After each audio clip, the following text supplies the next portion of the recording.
Namaskar. Welcome to Coaching Conversations between Constantine Papas. And Shividya Nagaraju. The new topic, part of new series is The War Within Me. And the first topic is relationship with our inner narrative. Wow. Constantine, what exactly is inner narrative? Well, if everyone pauses for a second right now, have a listen to what's going on in your head. And if that is, I don't understand what Constantine's talking about, then that's your inner narrative. It's your ongoing stories, it's the thoughts that pop in and out of your head like clouds in the sky. We get approximately 6,000 of them.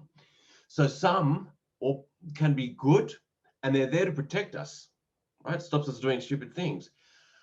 Others can be damaging to how we're being. Right. So it's what our intention here is to start managing that index. You're never going to get rid of negative thoughts, nor do we want them to go away. But it's building more of an awareness and managing your indexing. So Shri, give us an So example.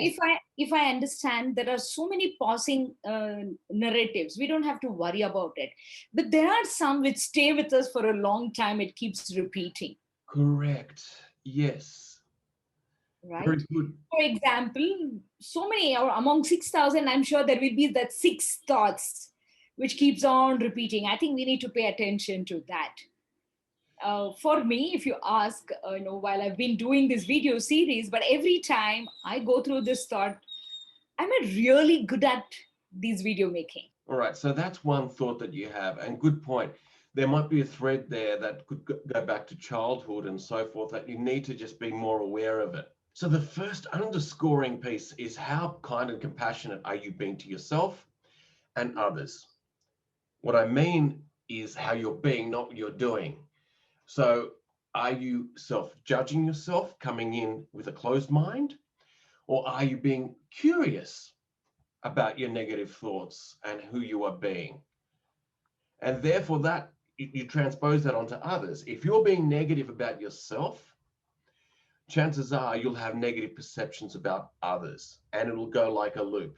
If you're being more curious about yourself, Is it that for example, when you do something wrong, I will say, "Hey, buddy, it's okay. It happens to everyone," and yeah, you would do the same thing to me. But when it comes to me, I will not accept it. So you're right. We are more kind to others, but we are not that kind to ourselves. correct. So we need to be curious. So taking your example of, let's say, I'm not good at doing these videos on YouTube or LinkedIn. So there's 5 key steps that Shri and I work with as coaches. Number 1, don't push it away, acknowledge it and be curious about that story. Oh, I notice that my mind is saying that I'm not good at videos. All right, so just noticing it.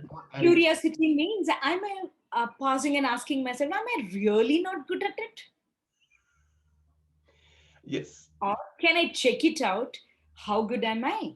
So to Shri's point about this video is this, the next step is to disassociate yourself from that narrative.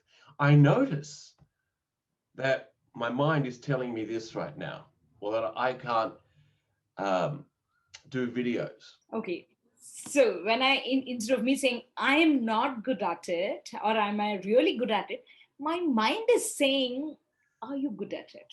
Yes. That sounds much better. Then I'm not feeling that bad inside when I say that. Well, it's not you. You are not doing bad videos. Your mind is telling you this in this moment, and that's what it is. You're feeling or thinking. So it's having that disassociation. The next thing is, what would you tell a friend in the same situation? Like, Shri could be thinking that, but what would I tell her? It goes back to her point about kindness. I wouldn't tell her, because I've been working with her for a while, so I've seen her performance, that she's bad, and even worse. Maybe I would give a specific feedback where to improve rather than generalizing saying good or bad. Right, exactly. So think of ourselves again as a friend and being kind to ourselves. So almost like positive reminiscing as well. So think about situations where you have done well or you are proud of yourself. So what would you tell your friend? The next step is decollapse the story. I'm not good with videos. With the evidence. Well, what are the facts here? Again, what would you tell your friend? Because when we collapse them, right, we create this narrative that is often false. And the next piece is something I'm really passionate about, is vocalize it with others. It's similar to writing it down. So write down or talk to someone else about your negative Like thoughts. how we talk to each other, how we Yes. how we talk to each other, express how we feel or what's going on, and then we are able to find a way out. We've known each other quite well. So before we start these videos, we get very present with each other's feelings and narratives and what's going on. We don't judge them. We don't try to solve, but we just listen and we get them out. So they're the key steps. So quickly to summarize, number one, who are you being? And once you've done that, acknowledge the thoughts and be curious about them. Number two, you can write them down and disassociate with the thought. It's not you. Next, what would you tell a friend? And look at the evidence versus your story.